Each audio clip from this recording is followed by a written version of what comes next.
புதுச்சேரியில் தேசப்பற்று மற்றும் தேசிய உணர்வை வலுப்படுத்தும் வகைகள் 25,000க்கும் மேற்பட்ட வீடுகளில் தேசிய கொடியேற்ற பாஜக நிர்வாகிகள் முடிவு செய்துள்ளனர். புதுச்சேரி பாரதிய ஜனதா கட்சியின் மாநில தலைவர் வி ராமலிங்கம் தலைமையில் மாநில தலைமை அலுவலகத்தில் அனைத்து மாவட்ட மற்றும் தொகுதி தலைவர்களுக்கான தேசிய கொடி வழங்கும் நிகழ்ச்சி நடைபெற்றது. பிரதமர் நரேந்திர மோடியின் அழைப்பின்படி புதுச்சேரியில் அனைத்து வீடுகளிலும் தேசிய கொடி ஏற்றும் நடவடிக்கையை மேற்கொள்ள பாஜக நிர்வாகிகள் முடிவு செய்துள்ளனர். இதன் ஒரு பகுதியாக புதுச்சேரி முழுவதும் 25,000க்கும் மேற்பட்ட வீடுகளில் தேசிய கொடி ஏற்றுவதற்கான பணிகளை கட்சி நிர்வாகிகள் மேற்கொள்ள உள்ளனர். பொதுமக்களின் பங்களிப்புடன் இந்த முயற்சியை சிறப்பாக செயல்படுத்தி நாட்டின் மீதான தேசப்பற்று மற்றும் தேசிய உணர்வை மேலும் வலுப்படுத்த உறுதியேற்றுள்ளதாக பாஜக நிர்வாகிகள் தெரிவித்தனர். நிகழ்ச்சியில் மாநில பொதுச் செயலாளர் மோகன்குமார், லட்சுமி நாராயணன், மாநில துணைத் தலைவர்கள் பாஸ்கர், ரத்தினவேல் உள்ளிட்ட மாநில மாவட்ட மற்றும் தொகுதி நிர்வாகிகள் கலந்து கொண்டனர்.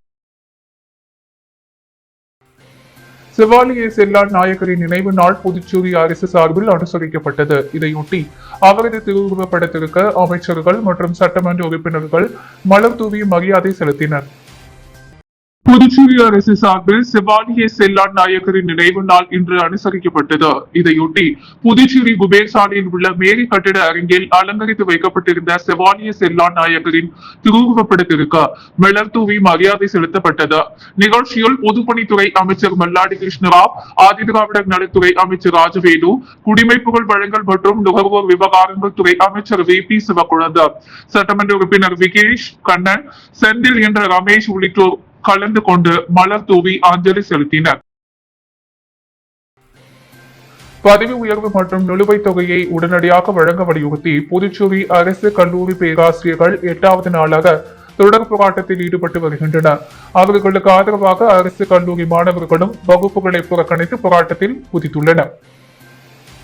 புதுச்சேரி அரசு கல்லூரிகளில் பணியாற்றி வரும் பேராசிரியர்களுக்கு கடந்த 15 ஆண்டுகளுக்கு மேலாக பதவி உயர்வு வழங்கப்படவில்லை என்றும் தங்களுக்கு சேர வேண்டிய நிலுவைத் தொகையை வழங்கப்படவில்லை என்றும் கூறப்படுகிறது.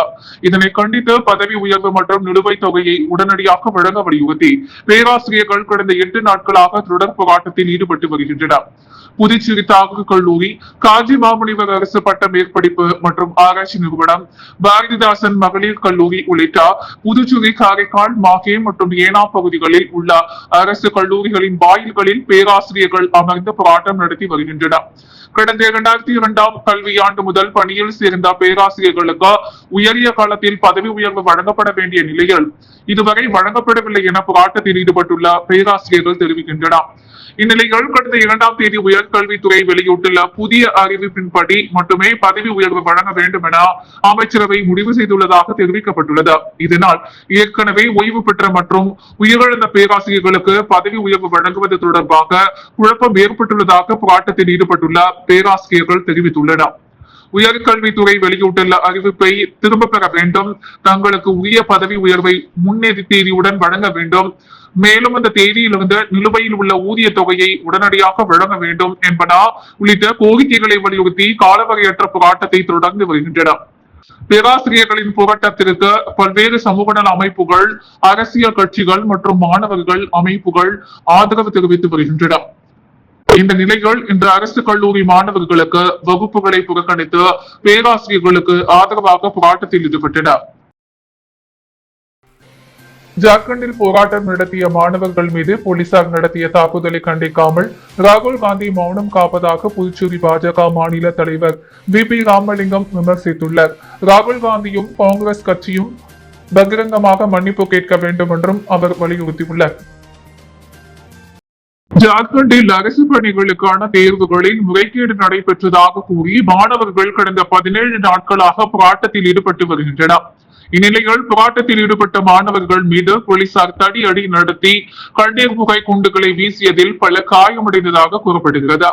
இது தொடர்பாக புதுச்சேரி பாஜக அலுவலகத்தில் செய்தியாளர்களை சந்தித்த மாநில தலைவர் வி ராமலிங்கம் மாணவர்கள் மீது நடத்தப்பட்ட தாக்குதல் கண்டிக்கத்தக்கது என்றார். வேலை வாய்ப்பு மற்றும் தங்களது உரிமைகளுக்காக போராடிய மாணவர்களை போலீசார் கம்பி வேலிகள் அமைத்து தடுத்த கண்ணீர் புகை குண்டுகளை வீசி தாக்கியதாக அவர் குற்றம் சாட்டினார். மாணவர்களின் நலனுக்காக பாடுபடுவதாக கூறிக்கொள்ளும் ராகுல் காந்தி ஜார்க்கண்ட் மாணவர்கள் மீதான தாக்குதலை கண்டிக்காமல் மௌனமாக இருப்பது ஏன் என்றும் ராமலிங்கம் கேள்வி எழுப்பினார். மேலும் மாணவர்களின் பிரச்சனையை தீர்க்க ராகுல் காந்தி ஜார்க்கண்ட் சென்று அவர்களை சந்திக்காதது ஏன் எனவும் அவர் கேள்வி எழுப்பினார். ராகுல் காந்தியும் காங்கிரஸ் கட்சியும் இரட்டை நிலைப்பாட்டுடன் செயல்படுவதாக விமர்சித்த ராமலிங்கம் அவர்கள் பகிரங்கமாக மன்னிப்பு கேட்க வேண்டும் என்றும் வலியுறுத்தினார்.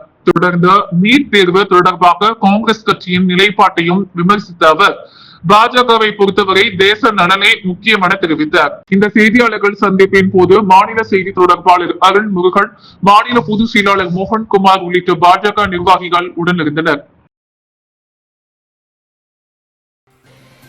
புதுச்சேரிக்கு 2 நாள் அரசுமுறை பயணமாக வந்த மத்திய உள்துறை அமைச்சர் அமித்ஷாவை லட்சிய ஜனநாயக கட்சி தலைவரும் காமராஜர் நகர தொகுதி சட்டமன்ற உறுப்பினருமான ஜோ சார்லஸ் மார்டின் சந்தித்து ஹம்பி லட்சுமி நரசிம்மர் சிலையின் ஓவியத்தை பரிசாக வழங்கினார். மத்திய உள்துறை அமைச்சர் அமித்ஷா 2 நாள் அரசுமுறை பயணமாக புதுச்சேரிக்கு வருகை தந்தார். அப்போது புதுச்சேரி காவல்துறைக்கு குடியரசுத் தலைவரின் வண்ண விருது வழங்கும் விழா, தேசிய கொடி அணிவகுப்பு உள்ளிட்ட பல்வேறு நிகழ்ச்சிகளில் அவர் பங்கேற்றார். இதனிடையே அமித்ஷாவை மரியாதை நிமித்தமாக சந்தித்த லட்சிய ஜனநாயக கட்சி தலைவரும் காமராஜர் நகர தொகுதி சட்டமன்ற உறுப்பினருமான ஜோ சார்லஸ் மார்டின் அவருக்கு சிறப்பு பரிசு ஒன்றை வழங்கினார். கர்நாடக மாநில ஹம்பியில் அமைந்துள்ள ஒரே கல்லில் செதுக்கப்பட்ட புகழ்பெற்ற லட்சுமி நரசிம்மர் சிலையின் ஓவியத்தை அமித்ஷாவுக்கு அவர் பரிசாக வழங்கினார். விஜயநகர கட்டிடக்கலை மற்றும் சிற்பக்கலையின் பெருமையை எடுத்து காட்டும் வரலாற்று சின்னமாக லட்சுமி நரசிம்மர் சிலை விளங்குவது குறிப்பிடத்தக்கது. இந்த ஓவியத்தை ஆரோவில் பகுதியை சேர்ந்த ஓவியர் ரமேஷ் சேதுராமன் வரைந்துள்ளார். முதலியார்பேட்டை தொகுதிக்குட்பட்ட அனிதா நகரில் புதிய கழிப்பிடம் கட்டும் பணியை பாஜக சட்டமன்ற உறுப்பினர் ஜான்குமார் பூமி பூஜை செய்து தொடங்கி வைத்தார். புதுச்சேரி நகராட்சி முதலியார்பேட்டை தொகுதிக்குட்பட்ட அனிதா நகரில் புதிய கழிப்பிடம் கட்டும் பணி இன்று நடைபெற்றது. தூய்மை இந்தியா திட்ட நிதியின் கீழ் சுமார் 26,59,000 மதிப்பீட்டில் இந்த பணிகள் இன்று நடைபெற்றது. இந்த பணிகளை முதலியார்பேட்டை தொகுதி பாஜக சட்டமன்ற உறுப்பினர் ஜான்குமார் பூமி பூஜை செய்து பணிகளை தொடங்கி வைத்தார். இந்நிகழ்ச்சியில் புதுச்சேரி நகராட்சி ஆணையர் ஸ்ரீஜித், செயற்பொறியாளர் சிவபாலன், உதவி பொறியாளர் வெங்கடாச்சலபதி, இணைநிலை பொறியாளர் ரமேஷ் மற்றும் பாஜக நிர்வாகிகள், ஊர் பொதுமக்கள் திரளாக கலந்து கொண்டனர். புதுச்சேரியில் சாதிவாரி கணக்கெடுப்பு நடத்த வேண்டும். ஜிப்மர் மருத்துவமனையில் மண்ணின் மைந்தர்களுக்கு 80% வேலை வாய்ப்பு வழங்க வேண்டும் என்பன உள்ளிட்ட தீர்மானங்கள் கவுண்டம்பாளையத்தில் நடைபெற்ற வன்னியர் சங்க ஆலோசனை கூட்டத்தில் நிறைவடைபெற்றன. புதுச்சேரி கவுண்டம்பாளையத்தில் வன்னியர் சங்கத்தின் ஆலோசனை கூட்டம் நடைபெற்றது. மாநில வன்னியர் சங்க தலைவர் நரசிம்மன் தலைமையில் மாநில செயலாளர் ஹரி கவுண்டர் ஏற்பாட்டில் நடைபெற்ற இந்த கூட்டத்தில் புதுச்சேரியில் சாதிவாரி கணக்கெடுப்பு நடத்த வேண்டும் என முக்கிய தீர்மானம் நிறைவேற்றப்பட்டது. மேலும் ஜிப்மர் மருத்துவமனையில் மண்ணின் மைந்தர்களுக்கு 80% வேலை வாய்ப்பு வழங்க வேண்டும் என்றும் கூட்டத்தில் தீர்மானம் நிறைவேற்றப்பட்டது. நிகழ்ச்சியில் சிறப்பு அழைப்பாளராக புதுச்சேரி மாநில மேற்கு அமைப்பாளர் மதியழகன் மற்றும் வடிவேல் கணபதி ஆகியோர் கலந்து கொண்டு சிறப்புரையாற்றினர்.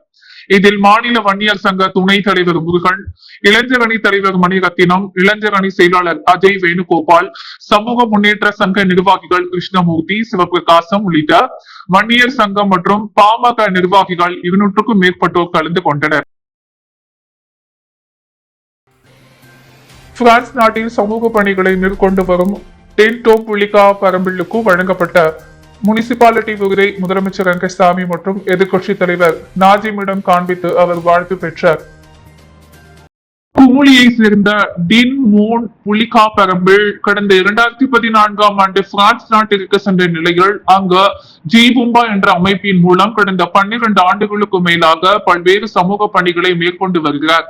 குறிப்பாக இளைஞர்களுக்கு வேலை வாய்ப்பு பெறுவதற்கான ஆலோசனைகள், தொழில் தொடங்குவதற்கான வழிகாட்டுதல்கள் மற்றும் பிரான்சில் வசிக்கும் தமிழ் மக்களுக்கு தேவையான சமூக உதவிகளை வழங்கி வருகிறார். அவரது சமூக பணிகளை பாராட்டி பிரான்ஸ் நாட்டை சேர்ந்த முனிசிபாலிட்டி சார்பில் கடந்த 2024ஆம் ஆண்டு விருது வழங்கி கௌரவிக்கப்பட்டார். இந்நிலையில் புதுச்சேரிக்கு வந்த டின் மோன் புலிகா பரம்பில் பூனாங்குப்பத்தில் நடைபெற்ற தேசிய அளவிலான சிலம்பம் போட்டியில் கலந்து கொண்ட 1200க்கும் மேற்பட்ட மாணவ மாணவிகளுக்கு பரிசுகளை வழங்கினார். தொடர்ந்து புதுச்சேரி சட்டப்பேரவையில் முதலமைச்சர் ரங்கசாமி மற்றும் எதிர்கட்சி தலைவர் ராஜினாமை சந்தித்த அவர் தனக்கு வழங்கப்பட்ட விருதை காண்பித்து வாழ்த்து பெற்றார். பின்னர் செய்தியாளர்களிடம் பேசிய டின் மோன் புலிகா பரம்பில் பிரான்ஸ் நாட்டின் தனது சமூக பணிகளை தொடர்ந்து மேற்கொண்டு வருவதாகவும் அங்கு வசிக்கும் தமிழ் மக்களுக்கு சிறு மற்றும் பெரிய தொழில் நிறுவனங்களை தொடங்கி நடத்துவதற்கான ஆலோசனைகளை வழங்கி வருவதாகவும் தெரிவித்தார். மேலும் பிரான்ஸ் நாட்டில் நடைபெறவுள்ள அதிபர் தேர்தலிலும் தனது பங்களிப்பை வழங்க உள்ளதாக அவர் குறிப்பிட்டார். புதுச்சேரி ஈசிஆரில் புதுப்பொலிவுடன் மீண்டும் திறக்கப்பட்ட விக்னேஷ் நிசான் ஷோரூமில் புதிய நிசான் டெக்கான் கார் அறிமுகப்படுத்தப்பட்டது. காரை முதலமைச்சர் என் ரங்கசாமி அதிகாரப்பூர்வமாக அறிமுகம் செய்து வைத்தார். புதுச்சேரி ஈசிஆரில் அமைந்துள்ள விக்னேஷ் நிசான் ஷோரூம் வாடிக்கையாளர்களின் எதிர்பார்ப்புகளுக்கு ஏற்ப புதுப்பொலிவுடன் மீண்டும் திறக்கப்பட்டது. இதையொட்டி நடைபெற்ற சிறப்பு நிகழ்ச்சியில் முதலமைச்சர் ரங்கசாமி கலந்து கொண்டு ஷோரூமை பார்வையிட்டு நிசான் நிறுவனத்தின் புதிய டெக்கான் காரை அறிமுகம் செய்து வைத்தார். புதிய டெக்கான் காரில் அதிகபட்சமாக 280 Nm டார்க் திறன் கொண்ட என்ஜின், முன்பக்க இருக்கைகளுக்கு வென்டிலேட்டர் சீட்ஸ், மேனுவல் மற்றும் டிசிடி கியர் பாக்ஸ் உள்ளிட்ட பல்வேறு வசதிகள் இடம்பெற்றுள்ளன.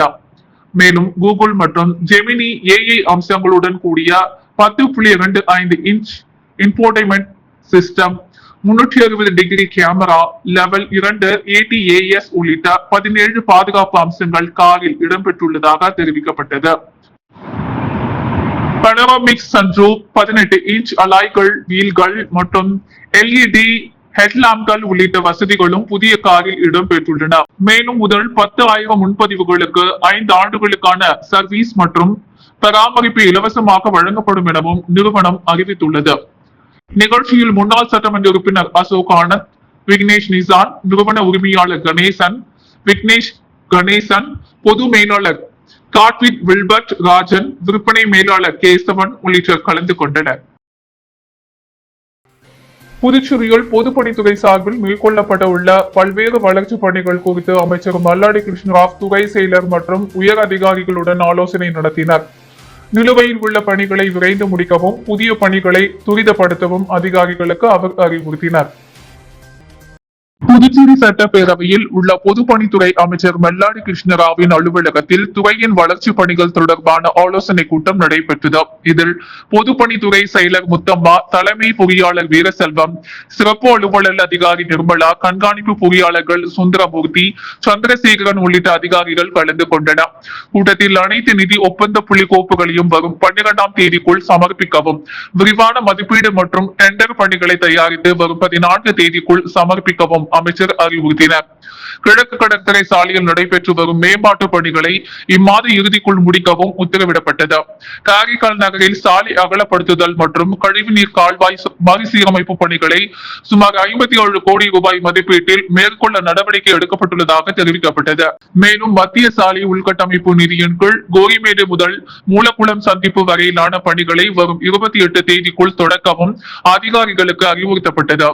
கோரிமேடு எல்லை நுழைவாயில் மற்றும் காலாப்பட்டு நுழைவாயில் பகுதிகளில் அழகுபடுத்தும் பணிகளை மேற்கொள்ளவும், கதிர்காமம் கலை கல்லூரியில் 48 கோடி ரூபாய் மதிப்பீட்டில் நிலுவையில் உள்ள பணிகளை விரைந்து தொடங்கவும் அமைச்சர் உத்தரவிட்டார். புதுச்சேரியில் 130 புதிய பேருந்து நிறுத்தங்கள் அமைக்கப்படும் திட்டத்திற்கு 5,80,00,000 ரூபாய் மதிப்பீடு செய்யப்பட்டுள்ள நிலையில் அதற்கான டெண்டர் நடவடிக்கைகளை விரைந்து முடிக்கவும் அறிவுறுத்தப்பட்டது. மேலும் நேரு வீதி முதல் ஐயங்குடிப்பாளையம் வரை யூ வடிவ வாய்க்கால் அமைக்கும் பணியை மேற்கொள்ளவும், புதுச்சேரி, காரைக்கால், மாஹே, ஏனாம் ஆகிய 4 பிராந்தியங்களிலும் 24 மணி நேர குடிநீர் விநியோகத்திற்காக விரிவான திட்ட அறிக்கையை உடனடியாக தயாரிக்கவும் அமைச்சர் அறிவுறுத்தினார். 50 இடங்களில் குடிநீர் சுத்திகரிப்பு நிலையங்கள் அமைப்பதற்கான முன்மொழிகள் குறித்தும் கூட்டத்தில் ஆலோசிக்கப்பட்டது. நிலுவையில் உள்ள பணிகளுக்கு தீர்வு காண அதிகாரிகள் கள ஆய்வு மேற்கொள்ள வேண்டும் என்றும், அனைத்து பணிகளின் தற்போதைய நிலை அறிக்கைகளை உடனடியாக சமர்ப்பிக்க வேண்டும் என்றும் அமைச்சர் மல்லாடி கிருஷ்ணராவ் உத்தரவிட்டார். தொடர்ந்து சுற்றுலா, மீன்வளம், துறைமுகம், தொழிலாளர் மற்றும் காதி உள்ளிட்ட துறைகளின் அதிகாரிகளுடன் அமைச்சர் ஆலோசனை நடத்தினார்.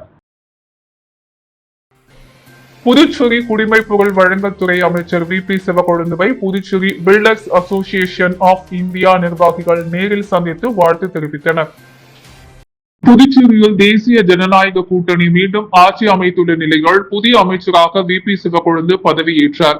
அவருக்கு குடிமைப் பொருள் வழங்கல் மற்றும் நுகர்வோர் விவகாரங்கள் துறை, மகளிர் மற்றும் குழந்தைகள் மேம்பாட்டுத்துறை உள்ளிட்ட துறைகள் ஒதுக்கப்பட்டுள்ளன. இந்நிலையில் Puducherry builders association of India சார்பில் சட்டப்பேரவை வளாகத்தில் அமைச்சர் VP சிவக்கொழுந்துவை நிர்வாகிகள் நேரில் சந்தித்தனர். அப்போது அமைச்சருக்கு பொன்னாடை அணிவித்து பூங்கொத்து வழங்கி தங்களது வாழ்த்துக்களையும் தெரிவித்தனர்.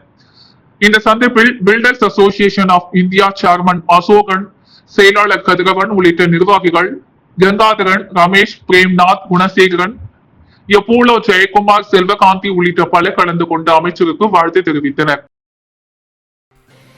புதுச்சேரி தமிழ்ச்சங்கத்தின் தேர்தல் அடுத்த மாதம் 6ஆம் தேதி நடைபெற உள்ளதாக அறிவிக்கப்பட்டுள்ளது. தமிழ் சங்கத்தின் வாழ்நாள் உறுப்பினர்கள் வாக்களித்து 11 நிர்வாக குழு உறுப்பினர்களை தேர்வு செய்ய உள்ளனர். புதுச்சேரி தமிழ்ச்சங்கத்தில் செய்தியாளர்களை சந்தித்த தமிழ் சங்க தலைவர் முத்து மற்றும் தேர்தல் ஆணையர் வழக்கறிஞர் பிரபாகரன் ஆகியோர் தேர்தல் தொடர்பான அறிவிப்புகளை வெளியிட்டனர். கடந்த மாதம் 16ஆம் தேதி வில்லியனூரில் நடைபெற்ற தமிழ் சங்க பொதுக்குழு கூட்டத்தில் புதிய நிர்வாக குழு உறுப்பினர்கள் மற்றும் பொறுப்பாளர்களை தேர்வு செய்வதற்கான தேர்தல் ஆணையராக வழக்கறிஞர் பிரபாகரன் தேர்வு செய்யப்பட்டதாக தெரிவித்தனர். இதன்படி தமிழ்ச்சங்கத்தின் ஆட்சி குழுவிற்கு 11 உறுப்பினர்கள் தேர்தல் மூலம் தேர்வு செய்யப்பட உள்ளனர். இதற்கான இறுதி வாக்காளர் பட்டியல் வரும் 16ஆம் தேதி மாலை 6 மணிக்கு வெளியிடப்படுகிறது. தொடர்ந்து 17ஆம் தேதி வேட்புமனு விண்ணப்பங்கள் வழங்கப்பட்டு 19ஆம் தேதி வேட்புமனுக்கள் தாக்கல் செய்யப்பட உள்ளன. 22ஆம் தேதி வேட்புமனுக்களை திரும்ப பெறுவதற்கான கடைசி நாளாகவும் 24ஆம் தேதி வேட்புமனுக்கள் பரிசீலனை செய்யப்பட்டு 26ஆம் தேதி இறுதி வேட்பாளர் பட்டியல் வெளியிடப்படும் என்றும் தெரிவிக்கப்பட்டுள்ளது. இதனைத் தொடர்ந்து அடுத்த மாதம் 6ஆம் தேதி ஞாயிற்றுக்கிழமை தமிழ்ச்சங்க தேர்தல் நடைபெறுகிறது. அன்றைய தினமே வாக்கு எண்ணிக்கை நடத்தப்பட்ட தேர்தல் முடிவுகள் அறிவிக்கப்பட உள்ளன. தமிழ் சங்கத்தின் வாழ்நாள் உறுப்பினர்கள் அனைவரும் தேர்தலில் பங்கேற்று வாக்களிக்கலாம் என்றும் தேர்தலில் போட்டியிட விரும்புவோர் 1500 ரூபாய் செலுத்தி தேர்தல் ஆணையரிடம் வேட்புமனு விண்ணப்பத்தை பெற்றுக் கொள்ளலாம் என்றும் தெரிவித்தனர். ஒன்றுக்கும் மேற்பட்ட வேட்புமனு விண்ணப்ப படிவங்கள் தேவைப்பட்டால் ஒவ்வொரு விண்ணப்பத்திற்கும் தலா 1500 ரூபாய் செலுத்த வேண்டும் என்றும் தேர்தல் ஆணையர் பிரபாகரன் தெரிவித்தார். புதுச்சேரி வீராம்பட்டினம் செங்கழனி ரம்மன் ஆலய ஆடி பெருவிழாவிற்கு 5ஆம் நாள் உற்சவம் வெகு விமர்சையாக நடைபெற்றது. இதில் அரியாங்குப்பம் கொம்யூன் பஞ்சாயத்து முன்னாள் சேர்மன் ஆனந்தன் கலந்து கொண்டு சுவாமி தரிசனம் செய்தார். புதுச்சேரி அரியாங்குப்பம் கொம்யூன் வீராம்பட்டினத்தில் எழுந்தருளியுள்ள அருள்மிகு செங்கழனி ரம்மன் ஆலய ஆடி பெருவிழாவை முன்னிட்டு புதுவை சான்றோர் குல ராமானியார் நாடார் பெருமறிபாளன் சபையினரின் 5ஆம் நாள் உற்சவம் வெகு விமர்சையாக நடைபெற்றது. உற்சவத்தில் அம்மனுக்கு பால், சந்தனம் உள்ளிட்ட வாசனை திரவியங்களால் அபிஷேகம், ஆராதனையும் நடைபெற்றது. சிறப்பு பூஜை முடிந்து கோவில் பிரகாரத்தை வலம் வந்து அம்மன் மின் விளக்குகளால் அலங்கரிக்கப்பட்ட சிம்ம வாகனத்தில் எழுந்தருளி வீதி உலா சென்று பக்தர்களுக்கு அருள் பாலித்தார்.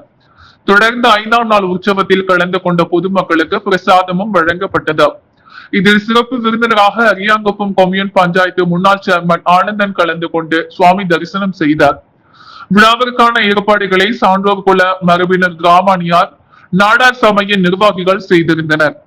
இந்த 5ஆம் நாள் உற்சவத்தில் புதுவை சான்றோர் குல கிராமணியர் சர்வ பரிபாலன் சபை தலைவர் சுவாமிநாதன், செயலாளர் சங்கர், பொருளாளர் ஜெயராமன், ஆலோசகர்கள் சங்கர் காம்பராஜ், குருமூர்த்தி, அரியாங்குப்பம் கிராமணியார் பேரவை கௌரவ தலைவர் பாண்டுரங்கன், தலைவர் பாபு, செயலாளர் விஜயமுருகன், பொருளாளர் வேதநாதன், துணை தலைவர்கள் முருகன், பார்த்திபன், துணை செயலாளர்கள் ஜெயபால், கலையரசன், துணை பொருளாளர்கள் ஆதிமகாலிங்கம், மதியொளி மகளிர் அணி நிர்வாகிகள், அரியாங்குப்பம் பேரவை நிர்வாகிகள் மற்றும் ஆலயத்தின் தனி அதிகாரிகள் பாலமுருகன், விழா குழு தலைவர் நாகமுத்து மற்றும் உறுப்பினர்கள், மக்கள் குழு மற்றும் கிராமவாசிகள் திரளாக கலந்து கொண்டனர். புதுச்சேரி பூர்ணாங்குப்பம் மாமல்லன் சிலம்பம் மற்றும் நாட்டுப்புற கலை வளர்ச்சி கழகம் சார்பில் நடைபெற்ற 1ஆம் ஆண்டு தேசிய அளவிலான சிலம்பம் போட்டியில் வெற்றி பெற்ற மாணவ மாணவிகளுக்கு விருதுகள் மற்றும் சான்றிதழ் வழங்கி கௌரவிக்கப்பட்டது. புதுச்சேரி பூர்ணாங்குப்பம் மாமல்லவன் சிலம்பம் மற்றும் நாட்டுப்புற கலை வளர்ச்சி கழகம் சார்பில் 1ஆம் ஆண்டு தேசிய அளவிலான சிலம்பம் போட்டி 2026 பூர்ணாங்குப்பம் அங்காளம்மன் கோவில் திடலில் நடைபெற்றது. இதில் புதுச்சேரி மட்டுமின்றி தமிழகம் உள்ளிட்ட பல்வேறு மாநிலங்களில் இருந்தும் 500க்கும் மேற்பட்ட மாணவ மாணவிகள் கலந்து கொண்டு சிலம்பம் சுற்றி தங்களது திறமைகளை வெளிக்காட்டினர்.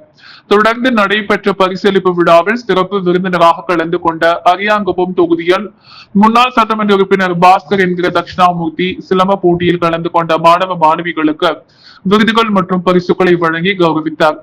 நிகழ்ச்சியில் மாமல்லன் சிலம்பம் மற்றும் நாட்டுப்புற கலை வளர்ச்சி கழகம் தலைவர் பத்மஸ்ரீ விருதாளர் பழனிவேல், செயலாளர் டாக்டர் சீனிவாசன், பெரியாண்டவர் கிராமிய கலை குழு தலைவர் கலைமாமணி வெற்றிவேல் உள்ளிட்ட மாணவ மாணவிகள், பொதுமக்கள் என அனைவரும் திரளாக கலந்து கொண்டனர்.